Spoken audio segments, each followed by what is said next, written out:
গতকাল 25 জুলাই সকাল থেকে বিভিন্ন সোশ্যাল মিডিয়াতে ইউটিউবেতে একটি ভিডিও প্রচার করা হয়েছে খুবই নোংরা ধরনের, যেখানে স্ত্রী পুরুষ চরিত্র দেখা যাচ্ছে। তাদের মধ্যে যে পুরুষ চরিত্র তার সঙ্গে আমার নাম যুক্ত করার চেষ্টা হচ্ছে। ভিডিও ঠিক কি ভুল তৈরি করা কিনা, কোন চরিত্র কারা করেছে আমরা কিছু জানি না, কিন্তু এর দ্বারা আমার ব্যক্তি চরিত্রকে হনন করার, আমার ব্যক্তি ইমেজকে ধ্বংস করার এটা খুব প্রচেষ্টা হয়েছে। একটি ষড়যন্ত্র চলছে অনেকদিন, সেই চক্র থেকে এটা করা হয়েছে। সেই জন্য আমার মনে হয়েছে যে এটার সত্য সামনে আসা উচিত এবং যারা এই চক্রান্ত করছে তাদেরকে আইনের সামনে আনা উচিত। আমি পুলিশের সাইবার ক্রাইমেতে সর্বোচ্চ অফিসেতে আমার তরফ থেকে কমপ্লেন করেছি যাতে এই তদন্ত করা হয় এবং যারা এই চক্রান্তে যুক্ত তাদেরকে এক্সপোজ করে আইনের সামনে আনে, আইনের দ্বারা সাজা দেওয়া হয়। আমি অপেক্ষা করছি পুলিশ কি করে। আর রাজনীতি এটা নতুন নয়, এ ধরনের চক্রান্ত চলতেই থাকে।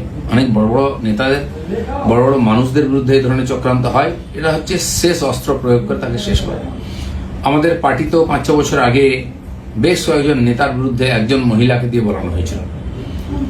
তার মধ্যে আরএসএস প্রচারক ছিলেন এবং পার্টির উচ্চ নেতৃত্ব ছিলেন। তিনি সোজা বলে দিলেন যে যে লোকেরা আমার সঙ্গে দেখা করেছে তারা আমাকে রেপ করেছে। তার উপরে পুলিশি কার্যবাহী হয়, কোর্ট কাছে, তারপরে শেষ চাপা পড়ে যায়। ইদানিংকালে সন্ন্যাসী দীপ্ত মহারাজের ব্যাপারে এরকম হয়েছে, 12 বছর আগে কোনো মহিলা নাকি তার উপরে অত্যাচার করেছেন, তিনি এসে স্টেটমেন্ট দিয়ে দেন, সে নিয়ে বিরাট চর্চা হচ্ছে। এ ধরনের ঘটনা লাগাতার হয়। আমাদের পার্টির একজন বরিষ্ঠ নেতা আছেন মাননীয় সঞ্জয় যোশী, তার বিরুদ্ধে বিভিন্ন এই ধরনের ভিডিও সিডি করে সারা দেশে পাঠানো হয়েছিল। অনেক এটা নিয়ে আলোচনা হয়, পরে যখন ফরেনসিক টেস্ট হয় দেখা গেল সেটা ফেক ছিল।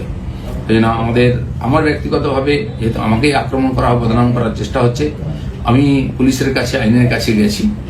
আমি দেখতে চাই পুলিশ কি করে এই ধরনের চক্রান্তে, কারণ এর তো কারোর বিরুদ্ধে লড়াই করা সম্ভব নেই ভাবে। টাকা পয়সা দিয়ে চক্রান্ত করে যে কোনো মানুষকে যে কোনো সময় বদনাম করার চেষ্টা হচ্ছে।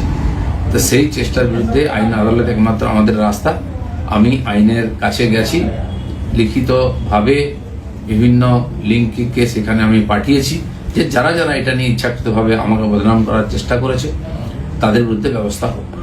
দাদা, এটা কি রাজনীতি তো নোংরামি দিয়ে হয়, কিন্তু কত নোংরামি হবে, কত নিচে নামতে পারবে। পশ্চিমবাংলার রাজনীতিকে বারবার কলুষিত করার চেষ্টা হচ্ছে। আমরা যারা সাধারণ কর্মী হিসেবে সাধারণ মানুষের সঙ্গে থাকি, আমিও 40-42 বছর ধরে সামাজিক জীবনে কাজ করছি। আর্থিকভাবে আমাকে কেউ বদনাম করতে পারেনি। অন্যান্য অনেকবার কমপ্লেন আনা হয়েছে, আমি তার জবাব দিয়েছি। এই লড়াইটাও আমার ব্যক্তিগত লড়াই, আমি পার্টিকে মধ্যে ইনভলভ করিনি। এই লড়াইটা আমি লড়ছি। আমি জানি না রাজনীতি কত নিচে নামবে, সেই জন্য এই চক্রান্তের যে রহস্য সেটা উদ্ঘাটিত হওয়া উচিত।